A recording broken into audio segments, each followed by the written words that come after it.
What's up, people? So this is yet again another spoiler warning. So yeah, this is right here in this little bit here is going to be my spoiler warning. There will be stuff mentioned quite a bit of the film in order to get my points across. So yeah, this is my spoiler warning. And if you have not seen the film yet, seriously go watch it because it's probably going to be amongst the more fun films to watch. So yeah, again, spoiler warning. So I'm going to be talking about the most recent film in this ongoing franchise of nearly 30 years, being Mission Impossible Dead Reckoning Part 1. So I'm going to give you the breakdown. So first I'll be giving my initial thoughts, then I'm going to be going into the positives and negatives. So for the positives, it's going to be based on the action, new and old characters, the entity, and the cliffhanger ending, which was a satisfying one. Then from there, I'm going into the negatives, which is based on the film time, the villain itself, and the actual direction based on the entity's power. And then from there, I'll end with my ending thoughts.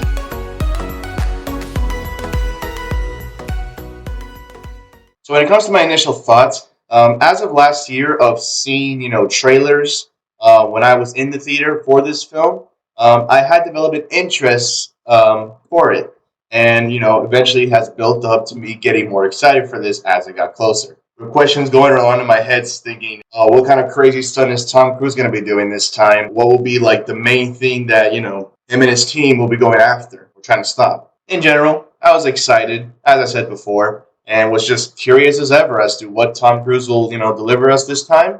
And, possibly save Hollywood yet again. But first, I'm going to get into the action sequences. So really, no surprises here. The action that was delivered was simply up to par. Even though we saw them quite a bit in the trailers and even other behind the scene footage of how they were doing it, once we actually got to see those sequences actually play out in the film, it generally made them more unique. Example being when Tom rode off a cliff of a motorcycle and then eventually parachuted down and broke through the side of the train out of nowhere. Another being when Tom and Haley were both handcuffed, and at one moment they were in their current sitting positions of the car, to then it was flipping over to then where they switched positions. So it was both cool and funny. As well as the more calmer scenes, like for example the airport sequence, where that's where things really started to tense up, and especially since, other teams were going after Ethan. And another thing to really appreciate for these, action pieces was that, there was rarely CGI for them. Although there were some noticeable ones for sure, especially the one with him driving off the motorcycle off the cliff, and probably even the train sequences and one of the passenger ones that was falling down off of that bridge. I would say it didn't necessarily ruin it for me that much. So now I'm going to talk about new/old characters. So I'll say there were a few characters in this that didn't really have much of a development to them, but I'll be getting to those later, since, for the most part, the majority of the characters were great. You have the current crew that we know, you have Ethan, you can be sure that he'll be doing whatever it takes to complete the mission, no matter how crazy his plans sound. You have Luther and Benji, the people behind the scenes helping out Ethan and having those little banter moments. As well as ILSA, a great side companion with Ethan and helping him out during fights. Now, in particular, with the new character that was introduced, being Grace, she fit along very well and was actually likable. It was nice finding out about her past as being a thief, using multiple passports, and, and has flaws at times. Example being is that when she had to drive the remote car, there was a clear visual of her feeling tense and overwhelmed at the situation, but Ethan was kind enough to help guide her on where to go. So now I'll be getting into the entity. Now, I can understand that this is the kind of concept that, not everybody's going to like, and not being that interesting to them. So far, I am intrigued with the concept, but I actually do have some concerns with how they take it. But again, I'll get to that later. And really, with this concept of the entity and being, around the basis of AI, it's pretty fitting, especially in today's, world about this particular topic, how advanced it's really getting. I would say this one is sort of refreshing in a way. And again, it's fitting with, the topic today, but, it's not going to be everyone's cup of tea. That's fine. And we have got some examples of this entity's potential power throughout the film. An example being, and this one's my personal favorite, was when we thought it was Benji giving Ethan direction, but we then realized that it was, the entity got a hold of Benji's voice and then was just then telling Ethan to just go in random directions. That was definitely some scary shit. Another sequence being was at the very beginning, where it managed to take over, have control of the missile that was launched from the submarine and then just crashing back into it. And lastly, I'm going to talk about the cliffhanger that and how it ended well. To point out the obvious, it was very blatant with the movie title, and I'm glad they put this to clarify for us that certain details, or at least we can get the idea that certain details will be left out since this is a part one, and I would like to hope that in the second one there'll be more context around it.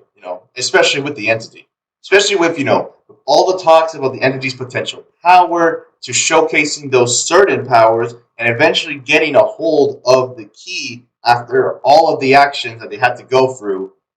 We got a satisfying mixture of the premise of it and the potential future events for the second part. So now I'll be going into the negative. And one of them being about the film time, that it should have been shorter. So this definitely has been a bit of a trend for other films that has come out this year. It's not different here, with a runtime of 2 hours and 43 minutes. Now, I'll admit, this is probably amongst one of those films that I saw that had such long times that I didn't felt it. I did not felt the runtime since I was entertained a lot of the time. Still, I think they could have at least cut back like maybe 20 to 30 minutes roughly, especially in particular scenes that are based around like the talks of the entity slash the key in order to unlock its full power.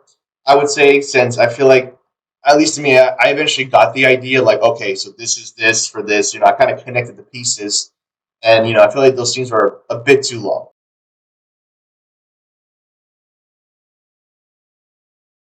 And I'll be mentioning about the villain. With the villain Gabriel, he did have the components of being evil and threatful. There were that, but I would say that they were, underdeveloped. They did try to have have connections with Ethan in the past, to at least like have that sort of kind of like, hatred for him. But really it felt forced, if anything. It did not feel natural. And now with this next point is that I feel like they could have at least touched a little bit on this. We don't know how he became essentially like one with the entity. And, hopefully in the second part we'll get more context to that. But honestly, I would have argued that this could have been something good, at least to showcase a bit of context as to how he became, at least one with the entity. I feel like that context would have been at least nice. Another negative, that this was a major one. This was generally a major one, and it's probably the one that a lot of people are going to talk about. And not just that, it's probably the most frustrating point amongst a lot of the other, I guess, flaws that people might see for this film. Is, well, the unfortunate death of Ilsa. The way that she was just taken out like that, it didn't really, there was no meaningful, I guess, build up to it to, I guess, make the death have more weight to it. It was unfortunate, really. I understand that the premise was that, at some point there had to be a decision of whether Grace or Ilsa would die. But to be honest, really all I saw this death was pretty much just to put more like the spotlight for Grace for the rest of the film. And really, I think was a bit of a disservice. What would have been great and interesting to see is that if they actually kept Ilsa alive, I think it would have been interesting to see, her, Grace, and then, kind of bonded along with, Ethan's team and actually kind of build a bondage there and actually, where Grace can actually trust on Ethan and his team even more than what he was trying to do at certain parts of the film. And, I think it would have been great. That would have been probably better. And really, I feel like, it also would have been better if no one just died in this film. But since they had this, unfortunate death, you could have at least had a more meaningful way of her, at least going out. And lastly, I'm going to talk about the entity's power, in particular, the direction that they can go with this. As I mentioned earlier, I did have concerns on the concept about the entity's power. And again, mainly it's on how far are they willing to take it when the entity's full power is officially, unleashed. Like, let's say if it's Gabriel that gets access to this, and, wondering how that will play out as well. I just don't want them to really just go so over the top where it's like, okay, you're kind of reaching this. You had a nice concept, like grasp on it in this first part, but now you're taking it to a level where it's like, all right, you're probably, you're stretching it a bit too far. So as a whole, this movie was delivered on the kind of stuff that we expect from a Mission Impossible film. Whether it's the pure fun action sequences being legitimately done with little CGI, to having actual likable characters going along the journey, or having what could be a promising villain, you can definitely have fun with this film. And really, I would say that the certain complaints that I've had with this, some were a bit nitpicky, mainly because, again, this is just a part one. Certain details aren't going to be explained, and yeah, it all just depends on how the second part will be for this. That's just like, the risk that you have with having at least a two-parter. So as of for the rating of this film, I'm going to be giving Mission Impossible Dead Reckoning Part 1 and 7.5 out of 10. Might honestly drop depending on how they do the second part. Anyways, later.